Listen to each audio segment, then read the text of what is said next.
stop, on arrête tout. Alors aujourd'hui, on célèbre le 145e anniversaire de la loi sur la liberté de la presse. Une loi essentielle qui protège la liberté d'informer et de s'exprimer. Et oui, c'est pas si vieux de pouvoir écrire librement. Avant de continuer, on n'oublie pas de liker et de partager cette vidéo. Alors attention, liberté d'écrire ne veut pas dire liberté d'inventer. Parce qu'en immobilier aussi, on écrit beaucoup. Des annonces, des descriptifs, des publicités. Et non, on ne peut pas écrire « vue sur mer » quand on aperçoit juste une flaque d'eau après l'orage. Ou entièrement rénové, quand le seul travail réalisé, c'est une couche de peinture, et en plus sur les interrupteurs. Ou encore, maison au calme, alors que le train passe dans le jardin toutes les demi-heures.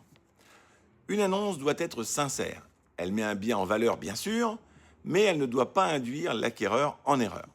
Et ce n'est pas qu'une question de bon sens.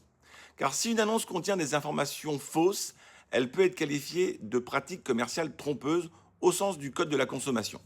Selon les circonstances, le vendeur comme le professionnel qui a diffusé l'annonce peut voir sa responsabilité engagée. L'acquéreur peut demander réparation de son préjudice, voire dans certains cas, obtenir l'annulation de la vente si l'information trompeuse a été déterminante dans son consentement. Autrement dit, une annonce flatteuse, c'est bien, une annonce mensongère, ça peut coûter très cher.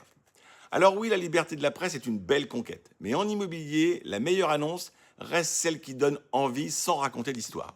Moi, c'est Eric, agent immobilier Orpi à Vierzon, et je vous aide à éviter les mauvaises surprises avant la signature. Et souvenez-vous, une annonce peut faire rêver, mais elle ne doit jamais faire croire. À bientôt!